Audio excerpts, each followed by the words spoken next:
Okay, I'm going to talk a little bit about this startup that I have in the field of philanthropy. For those of you that don't know, philanthropy is a fancy word for charity. Okay?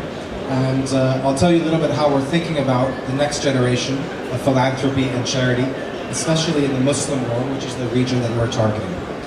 Please, next slide.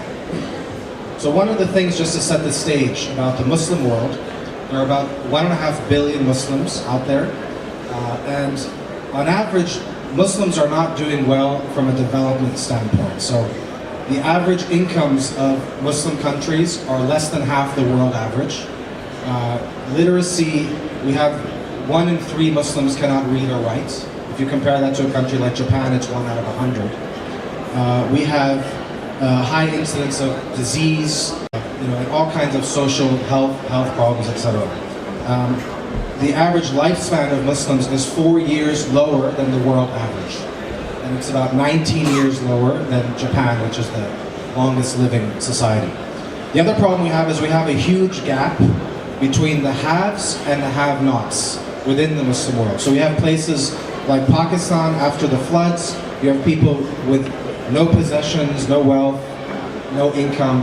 And you have people like, this is a picture from Abu Dhabi. This is a gold ATM machine. So if you ever need to get gold in a hurry, this is the place to go. It's at Emirates Palace in Abu Dhabi. So we have extreme wealth and extreme poverty. And the idea in Islam, culturally, is that we should be spreading some of that wealth around. And we have in our religion some principles around charity and giving. The most commonly known one is zakat, which is that Muslims should be giving 2.5% of their wealth every year to poor members of society. Next slide, please. The problem we have in the Muslim world, I'm using a term which economists like to call market failure. So we have a lot of people who want to do good deeds, they want to give money to less fortunate, and you have a lot of non-profit organizations or NPOs. You have all kinds of foundations and schools and health clinics who are always raising money from donors, but the two are not connecting very well. Donors don't know where to give. They can't find easily what are the charities out there, especially when they're giving in a different country. Like if you're in Qatar, you want to do something in Indonesia or in Pakistan or in Egypt, it's very difficult to get good information.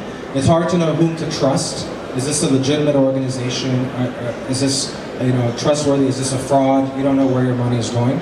And similarly, nonprofits spend a lot of their time and effort and money raising money. So it's very inefficient because they have to knock on a lot of doors and do direct mail and do TV commercials, which is very expensive to try to raise money. So the two are not connecting well. That's a market failure. Next slide, please. So the problems faced by donors are how to calculate zakat. That's actually a big problem a lot of people have. Calculating zakat accurately is more difficult today than ever before because we have all kinds of new asset classes. Like you might own art, you might have a second home that you rent out, you might have a vacation property, antiques, how do you value all these things, stock options. So that's one problem. In the UAE, there's something known as the Fatwa Center, which people can ask religious questions to a call center of qualified shi'u. The number one category of questions they get is how do I calculate zakat? People don't know how to do it, surprisingly. Next, where to find charities. So let's say you're an American of Egyptian origin, you want to give money back in Egypt. You may not know which are the charities in Egypt, who are the best managed charities, who are efficient. You may also be looking for volunteering opportunities. It's very hard to find that. There's no information around that.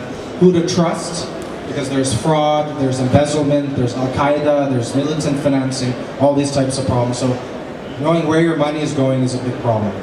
And then who's really having an impact? If you have a clinic, is it a good clinic? Are people being treated?